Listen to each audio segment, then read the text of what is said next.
with a fundamental balance of payments disequilibrium. Alternate annual deficits and surpluses in the current account, a continually growing balancing item, a large short-term outflow of foreign direct investment, a persistent rise in foreign currency reserves. What would identify a country with the fundamental balance of payments disequilibrium? So what is the basis for us to determine that a country is having fundamental balance of payments disequilibrium? D, absolutely, absolutely. This was a trick one, but I'm glad that you got it correct. That is D, right? Because think about this. Disequilibrium is not about getting a deficit always. Disequilibrium on balance of payment means either there is constant surplus or there is constant deficit, right? So if any of the two is constantly taking place on an economy, right, on an economy's balance of payment, that will be defined as disequilibrium, right? So constant deficit or a constant surplus. So when there's a constant surplus, your foreign currency reserves will go up. Constant deficit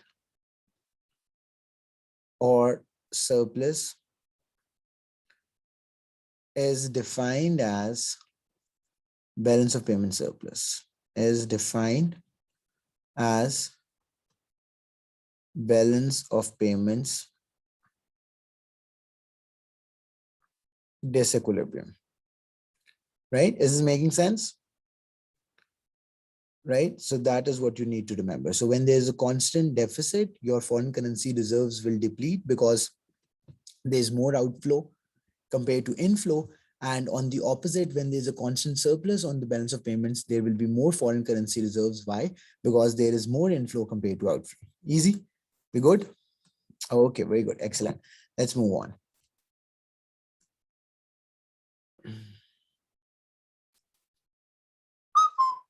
Okay, right. So this is the next one. At present, 1 unit of a country's currency exchanges for US dollar 1.20. The country aims to set its exchange rate value at 1 US dollar equals 1, right? Which combination of the government actions in the foreign exchange market must achieve this aim, right? Which combination of government action in the foreign exchange market must achieve this aim? So if, firstly, tell me, Elsa, are you trying to make your currency stronger in this case, or are you trying to make your currency weaker? Is the country trying to make its currency stronger or weaker? That should be the first thing you should ask. Excellent. You're trying to make it stronger, right? Because previously, no, sorry. At present, 1 unit of country currency exchanges for, right. No. Look again. Sorry, my bad. 1 unit of a country's currency. So let's say it's Pakistan. So right now, 1 unit, like 1 rupee, exchanges for US dollar 1.2. Now the country is trying to set its value at $1. So our country is becoming, right? Are you getting me? I also thought exactly. So I was also thinking on the same lines. Initially, I got confused and I thought, oh, our currency is becoming stronger, but that's not. Our currency, the country's currency that we're talking about in this case, is becoming weaker because previously it used to buy $1.2 for each of its own unit, 1 unit. Now with its 1 unit, it's buying only $1. So our currency is becoming weaker, right? Very good. Which combination of the government action in the foreign exchange market must achieve the same? So what are you doing that will make your currency weaker?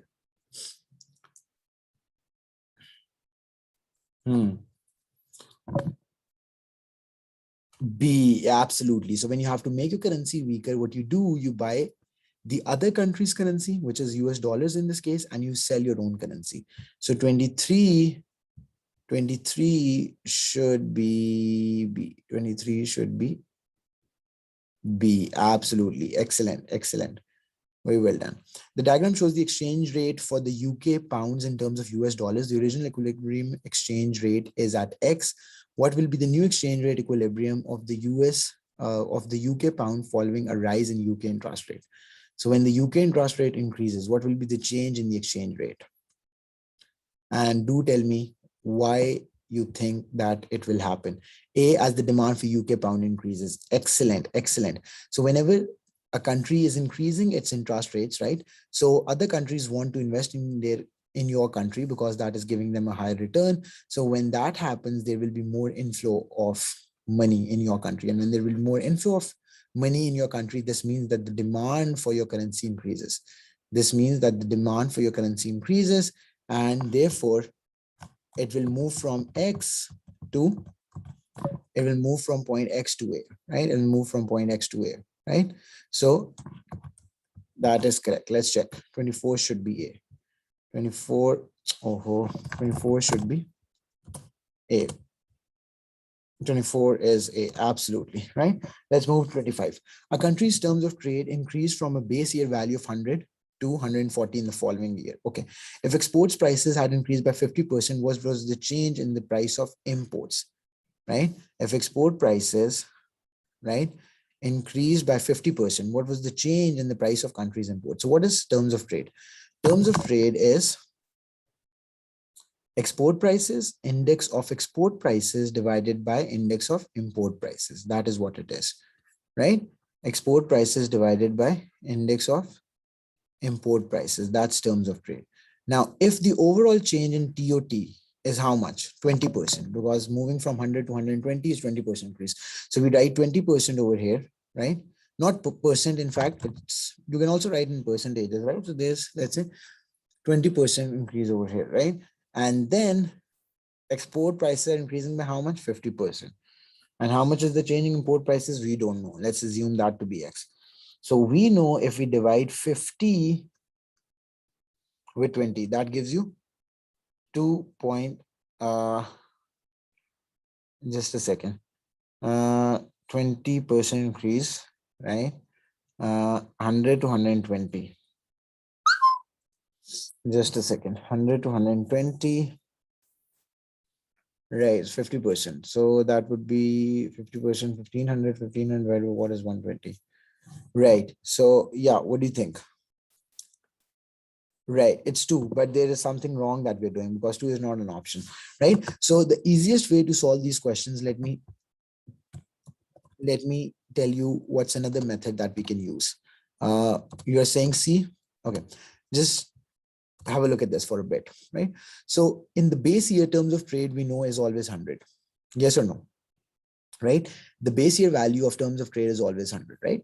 And then the new value, current year value of, terms of trade has been given as 120. Now have a look at this.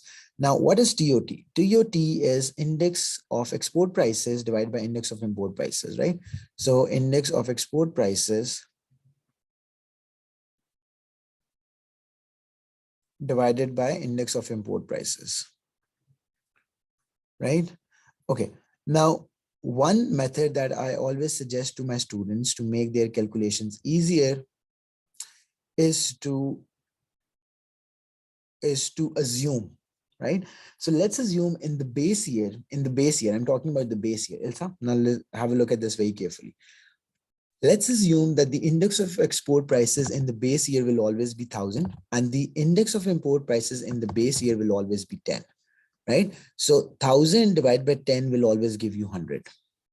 Are you following me, Elsa? So in the base year, we will assume that for any country, the export prices will always be 1000 and the import prices will always be 10. So 1000 divided by 10 will give you 100, right? Easy. This is making sense? Okay. Now, this being said, in the new year, in the next year, current year, what happens? The value of terms of trade has increased to 120. Now we have to assume, just give me a second. So this was the base year scenario, and this is the current year scenario. The base year scenario, we've already discussed that to get a value of overall 100, we will assume that export prices are 1000 and import prices are 10. So that always yields 100 overall, right? Now, in the current year, let's assume, since it said that there has been a 50% increase in export prices, there has been a 50% increase in export prices. So when we put a 50% increase on 1000, what will that give you, Elsa? So 50% increase of 1000 will be 1500. We don't know what is the change in import prices, but we do know that the current year terms of trade is 120. So when you divide 1500 with 120, that will give you the new prices, that will give you new price for imports. And that turns out to be excellent. That turns out to be 75 divided by 6 and 325 divided by 2. And that gives you 12.5. So overall, the new prices of imports is 12.5. Previously, it was 10. So 10, and from 10 to 12.5, how much is the increase? Isn't this 25% increase, Elsa? Isn't this 25% increase, right? So it should be C. Did you do any other method? Did you do any other method that also yielded the same answer? 25 as C, right? Did you use any other method?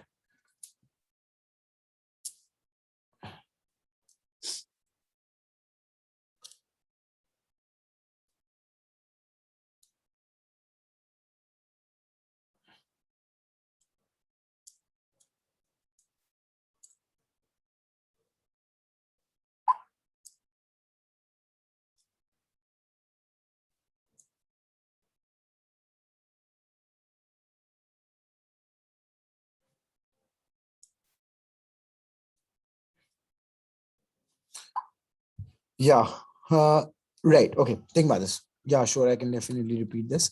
So, Elsa, think about this. So, the question wanted us to calculate the percentage change in import prices. The question wanted us to calculate the percentage change in import prices. Now, we will always assume for the base year that export prices are 1,000, right?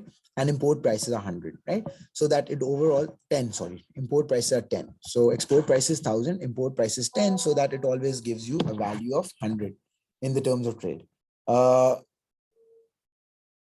Right. Okay, now when there has been a 50% increase in the export prices, so your new price for exports become 1,500. That's very simple and easy to calculate. Now, we don't know what the new value of imports will be. We don't know what the new value for the imports will be. Yes or no? Right? So we don't know what's the percentage change in the import prices. That is what we have to calculate, right?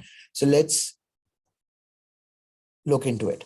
Now, but what we do know is that the current year terms of trade value is 120. Current year terms of trade value is 120. So 1,500 divided by X equals 120, right? This is the formula for terms of trade, right? Yes or no? So when we do the calculation, that gives us 12.5. So 12.5 is the new value for imports. 10 was old value for imports. 10 was old value for imports, and 12.5 is the new value for imports. Is this clear so far? Right? Is this clear, Elsa? Now, after this, all you have to do is to just calculate the percentage change in import prices, because the question is asking you to calculate the percentage change in import prices, which will be new value minus old value divided by old value into 100. So that gives you 25%. This shows that during this time period, there will be a 25% increase in imports values, right? So always, for the calculation of terms of trade, always remember that this is what you should assume. You should always assume this thing for the base year. For the base year, assume export prices to be 1,000, import prices to be 10, so that overall your terms of trade turns out to be 100, right? Easy, simple. Okay, let's move to the next question. Okay, perfect. The next question says, in each country, P and Q, one person can either produce the quantity of X or the quantity of Y shown below. In which case does country P have absolute advantage in the production of Y and country Q have comparative advantage in the production of X? Okay, interesting. In each country, P and Q, one person can either produce the quantity of X or the quantity of Y shown. One person. In which case does country P have absolute advantage in the production of Y and country Q have the comparative advantage in the production of X? Okay, interesting. So have a look at this. So you have country, so if you're looking at scenario A, it's country P and country Q. So in country P, one person can produce 6 units of X, 6, 7. One person can either produce the quantity of X or quantity of Y shown. One person can either produce the quantity of X or the quantity of Y shown. So in country P, one person can produce X and one person can produce 6 units of X or 7 units of Y. Similarly, in country Q, one person can produce 6 units of X and 9 units of Y. Okay, interesting. Interesting. Okay, so do you know how to solve this question, Elsa? Think about this. So what you will do in the case of P, let me show you one example and then you will be able to understand. So what you do is that for country P, one person can either produce 6 units of X or 7 units of Y. Yes or no? This is making sense, right? And in the case of Q, one person can either produce 6 units of X and 9 units of Y. Now, what you have to do first is to simplify these ratios. So since it is 6 on the, in the case of X, so you just divide 6 for P. What you will do is divide 6 with both the values because 6 is a smaller value. Elsa, are you following me? So you divide this, that will give you. So basically what I mean over here is, have a look at this. Have a look at this. Let me explain you in detail. So the question is saying, let's first understand the question. The question is saying that in the question, you are shown values, how many units of good X and good Y can a person produce in both the countries. In the case of P, right? A person can either produce 6 units of X or 7 units of Y. And in the country Q, one person can produce 6 units of X and 9 units of Y. Is it simple so far? Now to calculate comparative advantage, you have to simplify the ratios. How do you simplify the ratios? You divide the numbers with the smaller of the two numbers. So if you have 6 and 7, which of the two is smaller? 6 is smaller. So you divide both the numbers with 6. So 6 divided by 6 will turn out to be 1 and 7 divided by 6 will turn out to be, let's do the calculation. I will need to use my calculator for that. So 7 divided by 6 gives you 1.17. Let's say 1.17, right? Now we have simplified the ratios. Now what this simplified ratio shows that to produce 1 unit of X, how many units of Y do you have to give up on? 1.17 units of Y. 1.17 units of Y. Is making sense?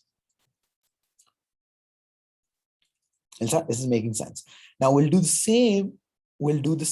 For country Q. So you will divide both the numbers. So in this case, what are the two numbers? 6 and 9. So you divide both the numbers with the smaller of the two numbers. So it will be 6 and 6. So this gives you 1. 6 divided by 6 is obviously 1. And 9 divided by 6 is 3 times 2 is 1.5. Now, in the case of Q, it shows us that to produce 1 unit of X, you have to give up on 1.5 units of Y. So which country has lower opportunity cost for producing X? What do you think? This is P, this is Q, and this is X, and this is Y. This is product X, and this is product Y.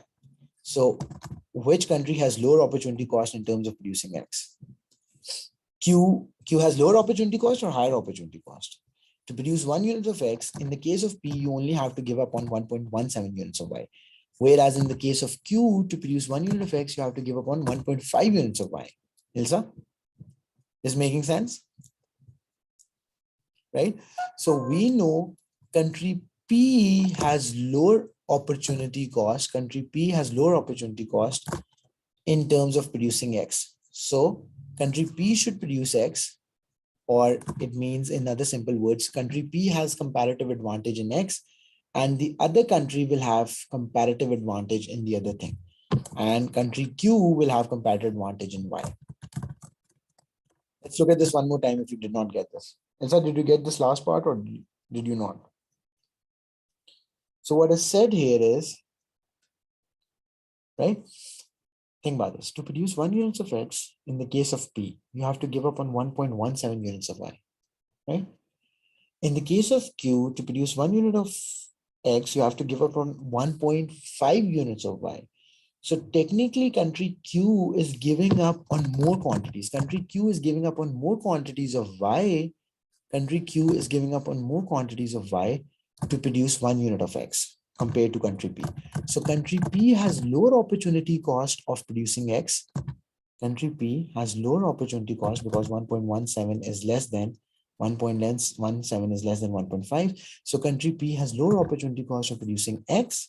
So country P has comparative advantage in X. Country P has comparative advantage in X, and therefore the other country will have comparative advantage in the production of the other good, which is Y. And that is exactly what the question was asking us, that which of these scenarios show country P has absolute advantage in Y. Sorry, Y, not X. Okay, so A is not the answer, then we know. Now let's do the same calculation for the second option. Have a look at this. In the second case, it is 10:8. This is the one that I'm focusing on. So it's 10:8 and then 7:9. 7:9. So what you do, you divide both the numbers with the smaller one. So in the case of P, this is P, this is Q, this is X, this is Y, right? Okay, now what you will do is basically let's divide, let's do it like this. Let's say 10:879. 10:879. So let me write this down on here and then we can do it. So now for option B, Elsa, have a look at this, right? So in the option B, you have, what do you have? 10:8, 10:8 and 7:9, right? This was it, right? Now let's do the same. So let's calculate in terms of X. So we'll divide both numbers by the X value, right? So 10 divided by 10 gives you how much? 1, and this gives you 0.8, right? This gives you 0.8. Now in this case, let's divide both numbers with 7. So that will give you 1 ratio. That will give you 1 ratio. 7 divided by 9, 9 divided by 7, sorry. 9 divided by 7 is how much? 9 divided by 7 is how much, right? So 9 divided by 7 gives you 1.29, 1.29. So now if we analyze this situation, so you have P, you have Q, you have X, you have Y, right? So to produce 1 unit of X, you have to give up on 0.8 units of Y in the case of P, and in the case of Q, to produce 1 unit of X, you have to give up on 1.29 units of Y. So again, P has comparative advantage in X, whereas Q has comparative advantage in Y. So B can also not be the answer. P has comparative advantage in X. Exactly. Right. Exactly. That's correct. Very good. Excellent. Right. Now let's look at the option C then. Let's look at the option C. Now option C is, right. Have a look at this. This is what it shows, right? So this is what option C shows you. So it's 12:6 and 8:4. 8:4. So let's divide both the numbers in this case by the smaller value. So 6 divided by 6 will be 6, and 6 divided by, have a look at this. So it's 12:6 and 8:4. So in this case, we can do a better job by doing this, right? So it turns out to be 2:1, and in the second case, it turns out to be 1:2, right? Again, the same. So in the case of option C, the domestic opportunity cost ratios are the same. So in this case, in the case of C, which country has comparative advantage in which thing? Can we tell that? Or is it the same for both the countries? When the ratios turn out to be the same, when ratio turns out to be the same, then there is no benefit in trade. There's no benefit in trade, right? So the benefit in trade only happens when the domestic opportunity cost ratios are different, right? So in this case, the domestic opportunity cost ratios are the same. So there's no benefit in trade between countries. So the only option that you're left with, is basically D. So 26 should be,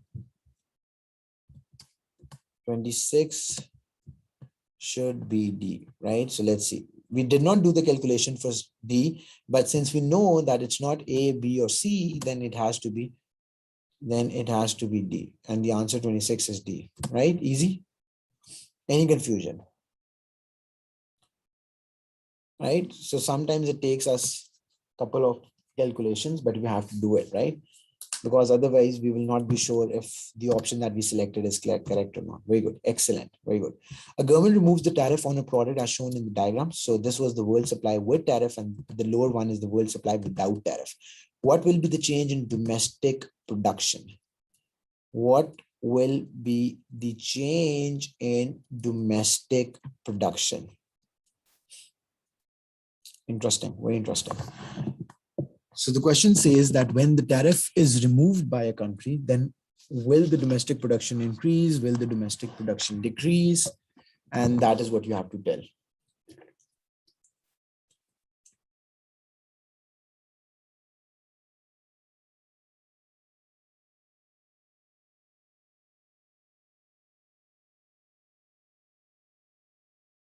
Okay, so you're saying it's A?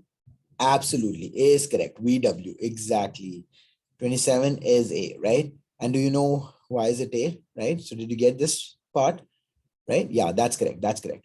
So previously, when there was a tariff imposed, right, you have to see how much the country is producing. So with tariff, this was the line, and this line intersects with the country supply. This line intersects with the domestic supply at this point, right? So this means that the country was producing OW. The country was producing OW. Now, the without supply, without tariff, the supply is at this. So there has been a reduction. So previously the country was producing till OW, now it's producing OV. So there has been a reduction in production of VW, right? Very good, excellent, excellent, right? That's correct. Let's keep moving. Okay, the next question says, what would be increased by an expansionary fiscal policy? What will be increased by an expansionary fiscal policy?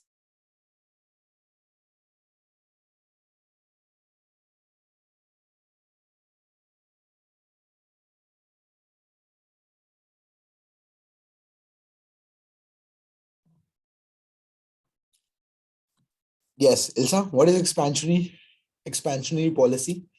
In fiscal policy, we are looking at two things: government taxes and government spending. So if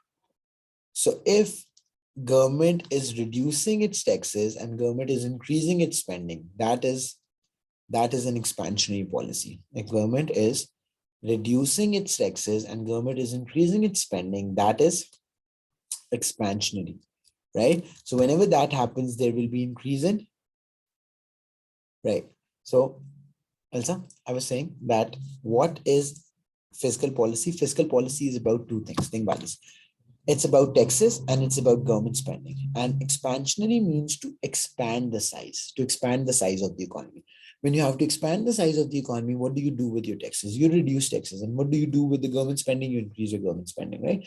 Now, when government is reducing taxes because you want to boost the economy and you want to increase government spending, right, there will be a rise in budget deficit. Why? What is budget deficit? Budget deficit means how much revenue you are earning, how much revenue is the government earning, and how much spending the government is making on different projects. So obviously, if G is increasing, what will that do? If G is increasing, G increases, spending will increase, and if taxes are reducing, revenue for the government will decrease. So overall, there will be a budget deficit. Overall, there will be a budget deficit. Elsa, does it make sense? So whenever there's expansionary policy, whenever, right, absolutely, absolutely, very good, right? So do remember this thing and it will make it easier for you. So if it's an expansionary fiscal policy, right? So if it's an expansionary fiscal policy, so budget deficit will rise or there will be a budget deficit. And when it's a contractionary policy, which is the opposite of that. So here you get budget surplus. And if it's a contractionary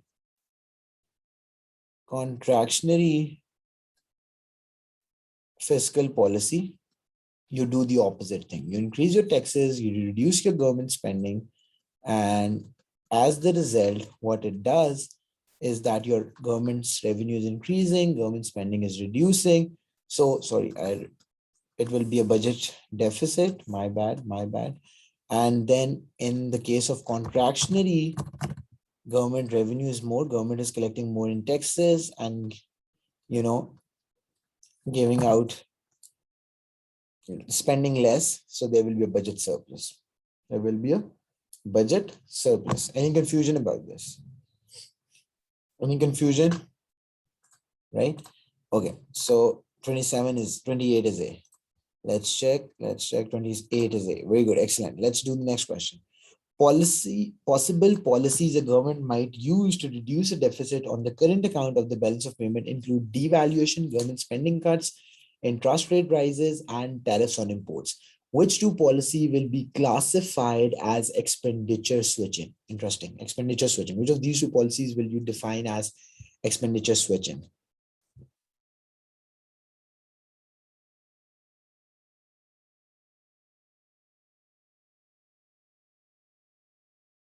Which two policies will you define as expenditure switching? Yeah.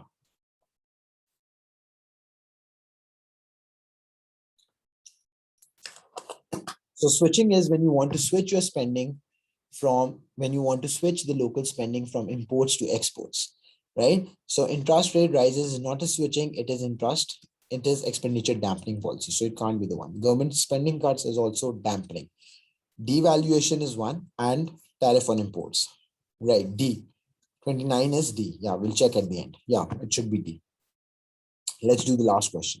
In March 2014, the Sweden has a change in consumer price index of negative 0.6. What has been the change in consumer price index? Negative 0.6. The question here says, which combination of policies might the government use to restore price stability? Right? So first tell me, is it inflation or deflation? If the change in consumer price index is this much, is that inflation or deflation? Is that inflation or deflation?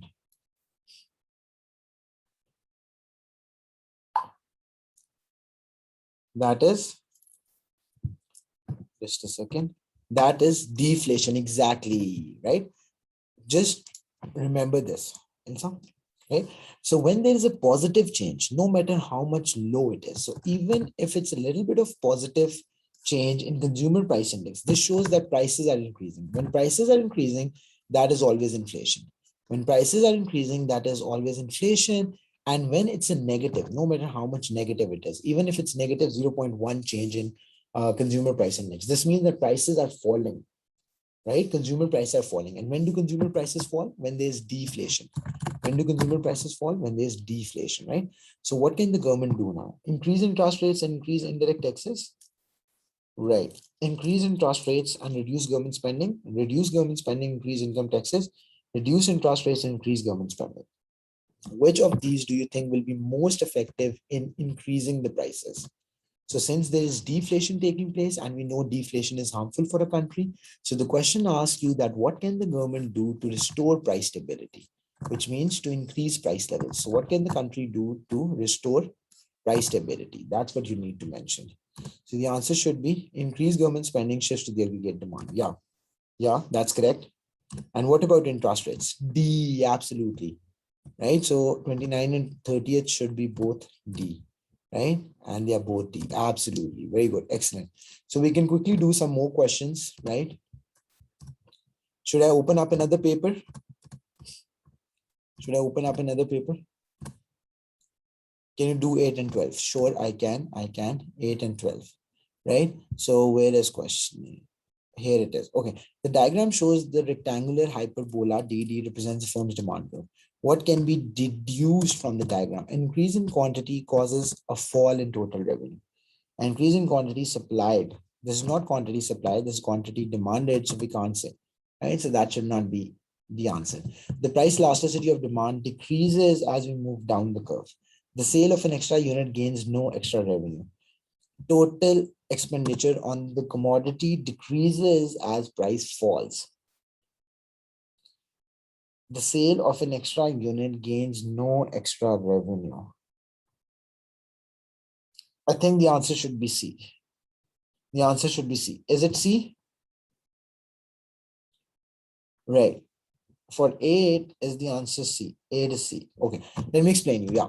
So that's a good question. I'm glad you brought this up. So have a look at this. Now, what is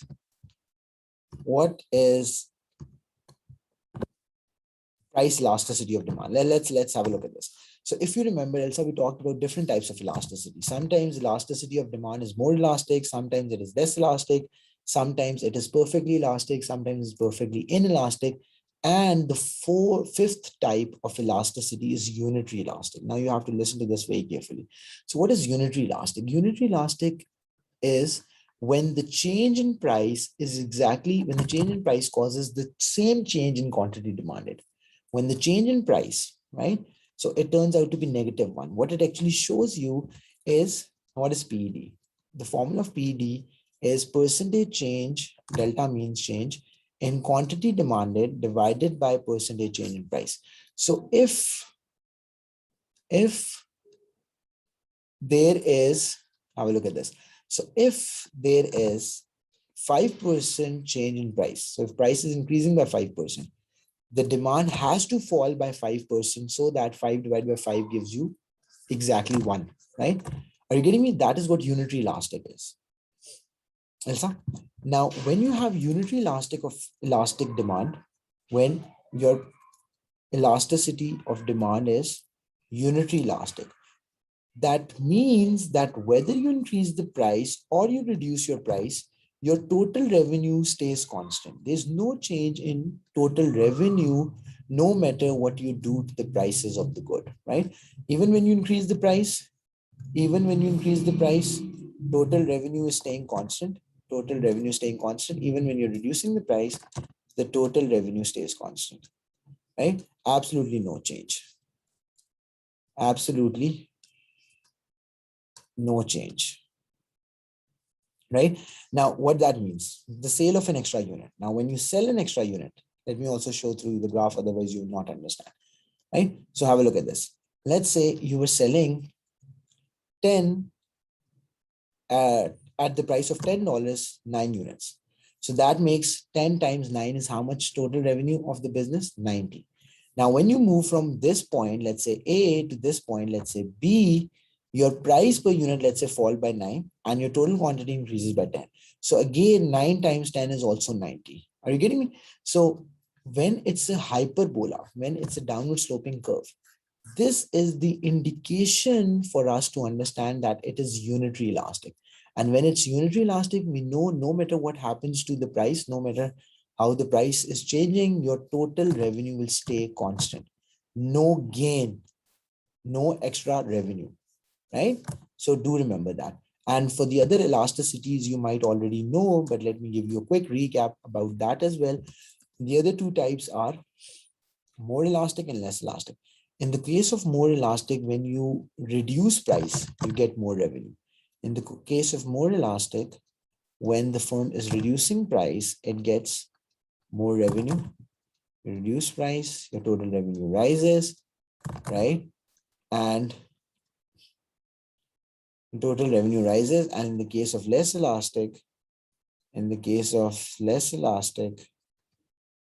when you increase price, your total revenue rises. So always remember this, right? So less elastic, which are necessities, you have to increase the price to get more revenue.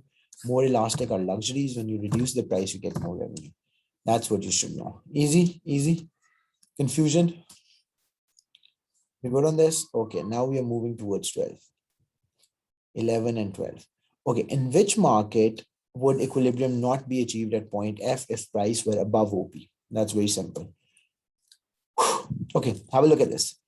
We'll do one by one. When the price is above OP, in which market will the equilibrium not achieved? At point E, if the price were above OP. Okay, got it. If the price is above OP, have a look at this. In the case of A, Elsa, in the case of A, if the price is above OP, how much is the supply? This is the supply. How much is the demand? This is the demand. So in this case, we can see supply is greater than demand. So when supply is greater than demand, what happens? Elsa, when supply is greater than demand, what will that do? Will that increase your price or will that decrease your price? Will that increase your price or will that decrease your price? When the supply is greater than, right, yeah. So that will equilibrium reach, right. Less price will decrease and overall you will reach this equilibrium, right? Yes or no? Whenever supply of a product is greater than its demand, we know there is a downward pressure on prices. When there's a downward pressure on price, you will reach this equilibrium E and an equilibrium would eventually be achieved. Very good. Similarly, let's look at this. When price is above OP, again, in this case, supply is more, demand is less. So when supply is more, demand is less, what will that do? That will put a downward pressure on prices and you will reach an equilibrium at point E. You will reach an equilibrium at point E. Is making sense, right? Okay. Now, for the case of C, right? Again, if the prices are above OE, right? Now, in this case, the demand is greater and the supply is less. The demand is greater and the supply is less. It's the other way around, right? So this is demand, this is supply. In this case, when prices are above, if prices are above OP, demand is greater and supply is less. So when demand is greater and supply is less, there will be an upward pressure on prices. There will be an upward pressure on prices and prices will constantly start rising, right? Prices will constantly rise and you will not reach an equilibrium at E. And you will not reach an equilibrium at E. Yes or no? Elsa, are you getting me? Because think about it, you have to see the labeling. You have to be very careful with this. So this was your demand, this was your supply. If price is above this, so demand will always stay more compared to supply. So when demand is more, supply is less, prices will rise instead of falling, right? When prices will rise, so it will keep rising, right? So it will not reach an equilibrium at point E. So C should be your answer. And why is D not the answer? So D is not the answer because, again, in this case, supply is greater than demand. So when price will be higher than OP, supply will be greater than demand. So prices will fall. Prices fall, you reach an equilibrium at E. You reach an equilibrium at E. Any confusion? Anything that's not clear? Anything you want to ask me? Right? So 12 is 12C. 12 should be C. 12 is C, right? Okay, great. We got this. Okay, Elsa, do you have other questions? Do you want me to do a few other questions from another paper?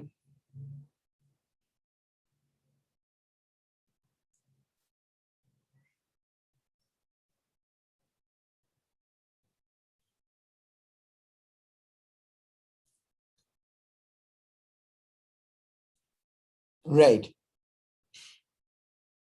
right. So let's say for the next class, yeah, we can do it. May, June 19, variant 1-1. Perfect, perfect. So do remind me that this was what I gave you, May, June 19, variant 1-1. Perfect. So we are having a class tomorrow anyways. So yeah, we can do it in tomorrow's class, if that sounds good. Right? Perfect. So I'll see you tomorrow then. Take care and have a good night. Bye.